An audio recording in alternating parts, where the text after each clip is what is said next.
there, it's Lezli. Thanks for joining us for our On the Yard edition of Impolite Conversation, where we explore race, culture, and societal issues through the lens of HBCU students. On the Yard happens every Friday. Hi everyone, it's Nava. Thanks for joining us for On the Yard edition of Impolite Conversation. We are excited to be welcoming back Chantia. Chantia Murphy joined us for one of our earlier episodes, and she is going to give us some updates today. Yeah.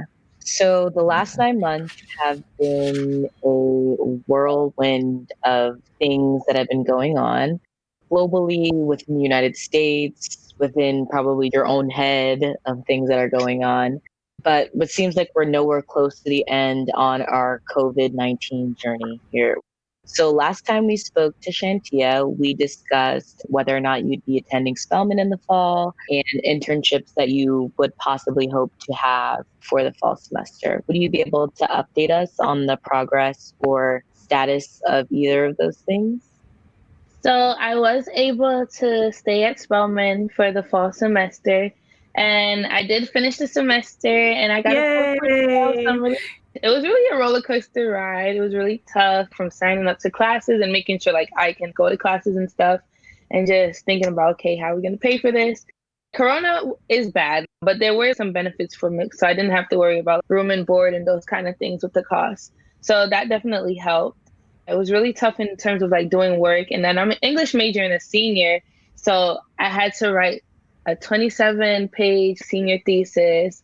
None of my essays were less than 15 pages for my classes because I was taking all 400 classes. It was really crazy, but we're finished and that's done. And I'm really happy about that.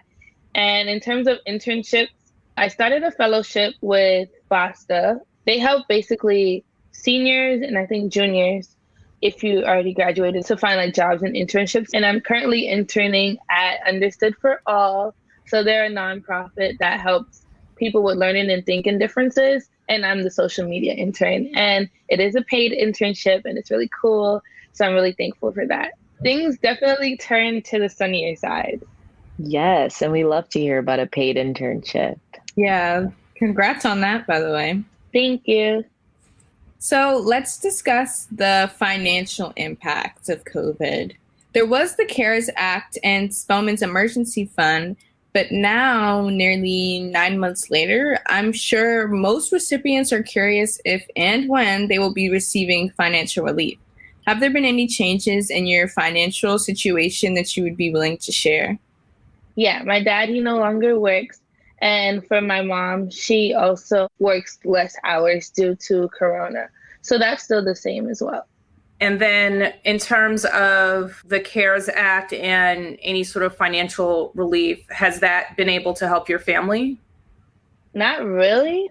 Yeah, I was going to say, be very honest, because, you know. Yeah, the CARES Act was more so like helping me because I would just put that money back into funding my attendance at Spelman. So other than that, whatever my parents are doing has to go towards living more so rather than like my college experience. So that hasn't really made a big change for me. And I know you said you were concerned about having to take out burdensome loans. That was a concern of yours. Did you end up having to do that in order to stay at Spelman, or were you able to get scholarships or some other sort of financial assistance? Yeah, so I got scholarship help. In total, it was probably around $8,000 in scholarships that I was able to get. Great. And then the rest of it was through, loans. But instead of taking out the loans from my mom, I decided to just take them out of my own. So I still had to take out loans, but not as much as I would a typical year at Spelman. Because you weren't worrying about room and board and things like that. Right. The last time we chatted, you brought up being an English major and then, used to those communal small environments where you're chatting about literature or whatever topic is being discussed. And I remember you mentioning that things were a little bit different because sometimes, let's say someone is at home, it's a different sort of dynamic if they're at home, like maybe talking about sensitive topics versus being in the safe environment not to say that their home is not safe, but it's just a little bit different. It's neutral. Yeah, totally. I know what you mean. I remember you saying that sort of impacted your experience as an English major, because so much of what you're doing in the classroom is about discussion and connecting with other people. So at this point, you've had a half of a semester, because you started in March, having to do virtual, and then an entire fall semester. How would you say you adjusted to that? Did you find that it impacted your educational experience? I definitely think it impacted my educational experience. I think it took away from the experience.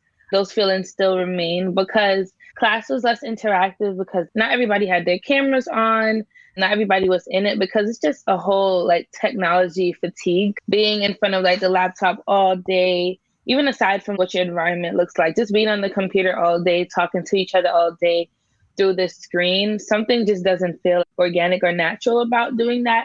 Whereas when we're in the classrooms and we're next to each other, we can see like expressions. People could bounce off of your opinions more easily. I feel more compelled to speak. The environment's just different, and you go deeper in those kind of environments versus being online where you're like, okay, maybe you have to use the raise hand feature. Maybe everybody's just not feeling in it today, so nobody really wants to talk. Or it might just be you alone talking in the class. And even with the teacher trying and pushing for this, for us to really be energetic and stuff, that would be a lie. It would be us forcing this fake energy to happen, or like fake happiness or something. It doesn't feel the same. It's not as organic. And even me, I'm usually somebody who like talks a lot in class, pushes conversation. I love being around people, being able to feed off of that energy, and the storytelling and everything is just different in class. And I would come on Zoom and I'm trying my hardest to be in it. I'm trying to talk, but not getting the responses that I would in class, or just knowing everybody's not in there. It just didn't feel right. Yeah, I do think being an English major and going through this another semester was a lot. And that played a role in just not even feeling connected in school the way I usually do. That sounds like such a nerdy thing to say. Like, I really do enjoy being in class and with school and stuff, but I didn't feel that way this semester. Yeah, no, I completely understand that. And that's not a nerdy thing to say. I feel like the environment that Spelman creates in terms of your classroom and what all of that is like is just as important as what you're learning, because it impacts how you're retaining the information, how engaged you are with your peers, as well as the professor, and all of those things. And now we've been put in this position where you might not even see your professor all semester, or you might not really even see any of the people that you have class with all semester. I know for me specifically, there was only one class that I had where every person had to have their cameras on. But for the rest of my classes, it was like black screens, just trying to get to the end of this class period until, I have to log on to my next thing. Yeah, it was really crazy. And I also feel like I had such great and amazing classes this semester. Like, I took Seminole Writers this semester with Dr. Maynard. She's an awesome professor. We read Toni Morrison, Octavia Butler, James Baldwin, and we talked about finding love as a Black woman and just different relations and such important things that I just know being in person and being in class, like, it was amazing, but I know the potential of what it could be in person. And that just bothers me, knowing that I had to do this online and miss out on that experience as a Spelmanite. Everything that we do is always connected to like Blackness and womanhood, but these pinnacle classes, to miss out on that it's heartbreaking. No, absolutely. So COVID-19 has been the catalyst for so many events that have occurred within the US and around the globe, such as rioting and marching for Black lives, other demonstrations of civil unrest.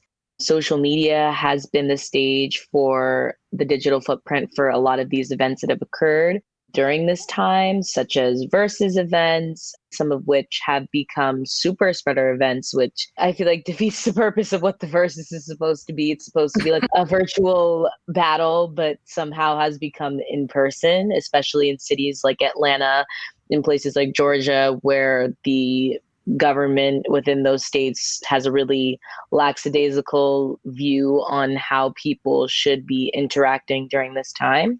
So how have, if any, these occurrences affected you or changed your perspective? I think the versus battles and stuff have been a great way to get people like connected. Music has been like one of my biggest coping mechanisms through this. Being able to use music in these different avenues, such as the verses, I think is a totally smart idea. You're right. Some of them have been in person in places like Georgia and Defeating the Purpose, but I still think they have a good impact on us in our community. As for the protests, I definitely think that though it's bad that we had to go through them in 2020, it's like, okay, come on now. When are things actually going to change? I think they were very necessary, and it put the focus back on these problems are at hand. We need to like solve them. We need to work towards this kind of change. It's like a wake up for everybody. Like, no, everything is not fine. Everything is not this grand world where people don't still face these issues on a day-to-day basis. And I think it also showed the true colors of individuals. So you really got to see like where people's heads are, who's really in here to make positive and impactful change, and who's really nonchalant about what's going on.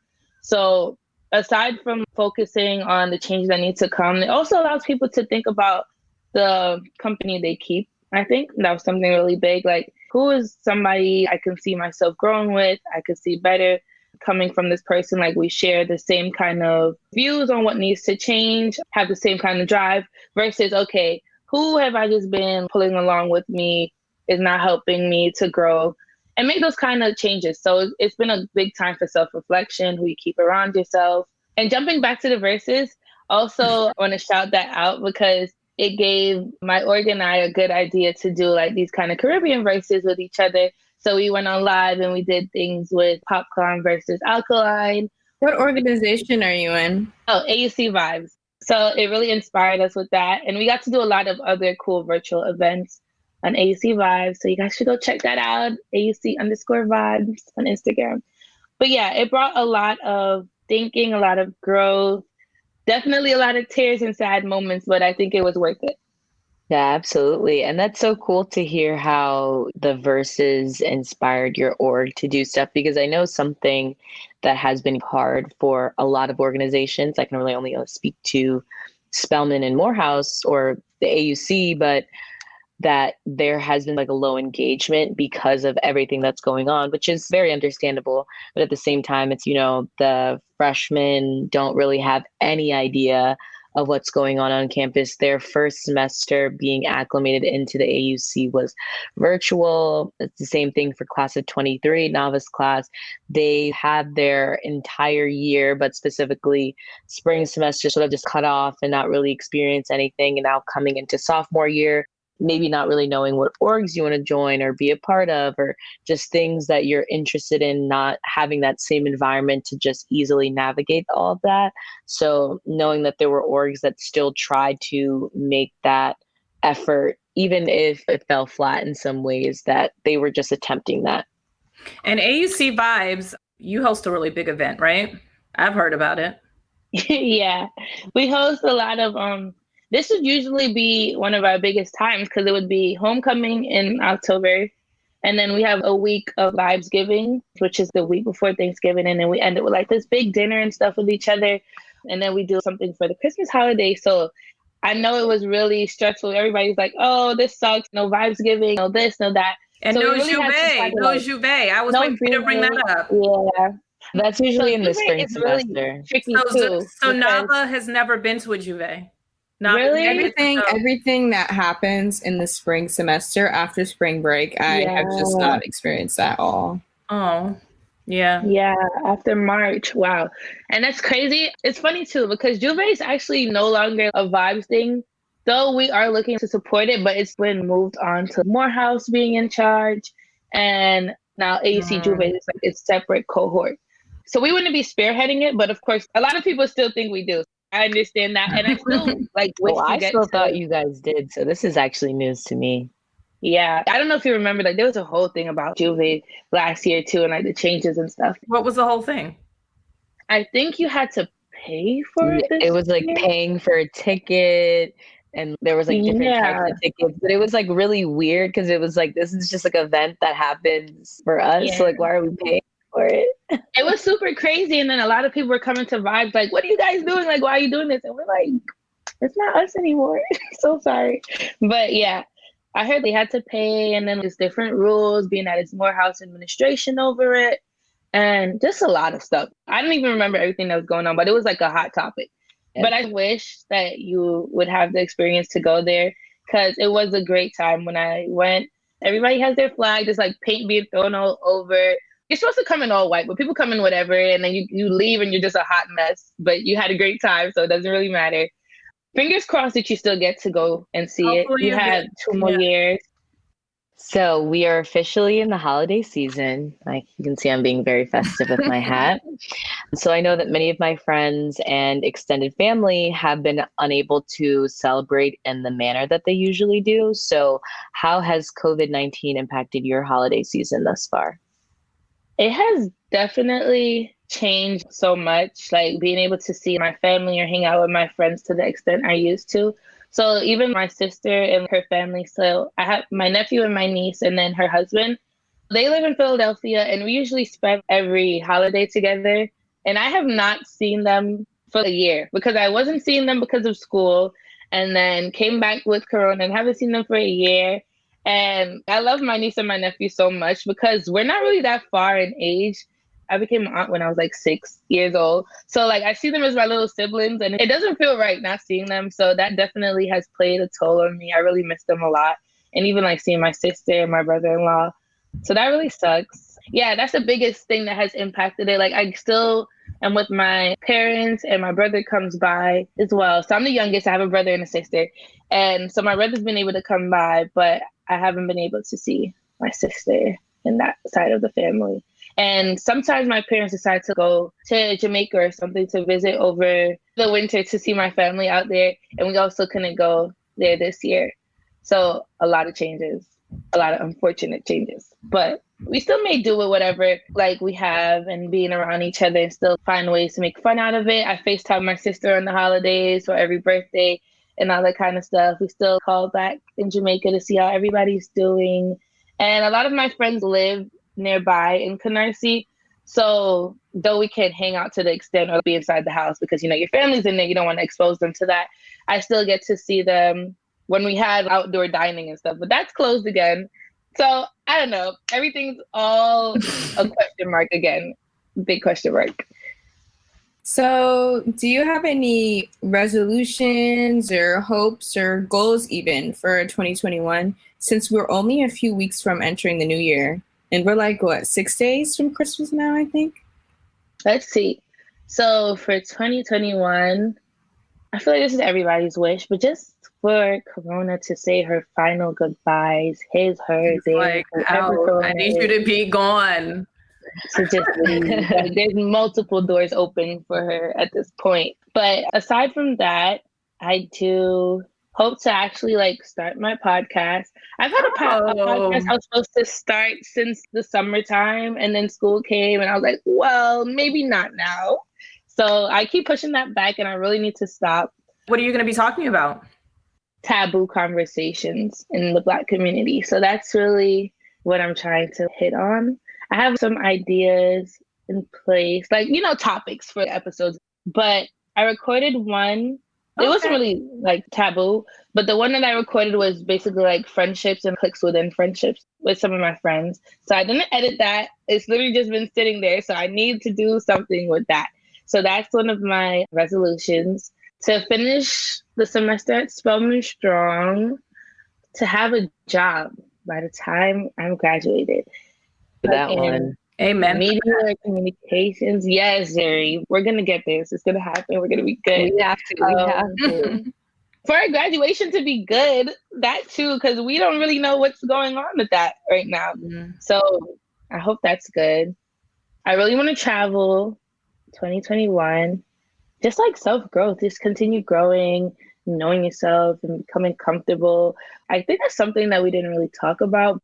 Quarantine, it was facing yourself was such a huge thing. I think everybody just had to realize and get with being in a space with yourself, not being able to just branch out to your friends or branch out with school. Yeah. And really just sitting down and getting to know yourself. It sounds so crazy because you live in this body for so much years, but there's less distractions. You have to focus on exactly yourself and get comfortable being alone too, right? Because of quarantine. You can't distract yourself with brunch or just, to your point, going to parties or hanging out with your friends.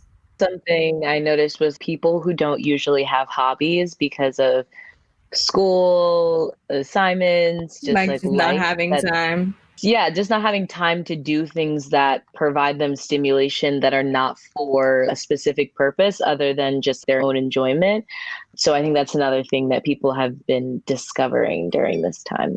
So that's great. You named a lot of things, so I'm sure you have a long list already.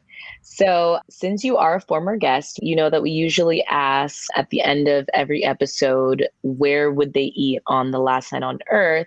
So because we've already asked you this question and we want to still keep it on the focus of once COVID is opened back up. So as you said, within New York specifically, there have been a lot of restaurants that have indoor dining is restricted, and specifically in New York City, it's now banned. So once the restrictions are lifted, everybody can go back outside. Where will you be eating? And I will add to that, I know that there might have been some restaurants that are completely shut down. Yes, if in your yes. ideal world, because obviously COVID-19 has really hit the restaurant industry really hard. There might be a restaurant that you really like or a spot that you really, it could be in New York and Atlanta that maybe has not survived, that you wish would have survived, or you hope when we come out of it, it survives. So something like that would be helpful as well. We'd love to know. Okay, I actually have a bucket list of food places. But it has to be the top one. It's the world is opened up and you can only go to one place on that day. Okay, I think I'd go to Imani's restaurant. So that's like a Caribbean cuisine place. I want to say Williamsburg, somewhere between Williamsburg and Bed-Stuy. Really cool aesthetic, really great food. So I think there. And what are you eating? I'm gonna eat everything, right? Yeah, literally everything. Maybe something seafood theme, maybe like curry shrimp or something. Okay. Well, thank you so much, Chantia. Yes. I'm hoping that we'll maybe be able to walk across some stage. And if not the stage, just under the arch come April, May 2021. So I hope that you have an amazing holiday and a happy new year. Thank you so much. You too. Thank you for listening to Impolite Conversation, the podcast, curated by the Iconoclast Dinner Experience. You can follow us on Instagram and Twitter at Icon Dinner and on the Iconoclast Dinner Experience Facebook page. Let us know what you thought about this episode. Hit us on socials or send us feedback at press@iconoclastdinner.com. If you haven't yet, please subscribe to our podcast, and we'd also love it if you rated and reviewed us.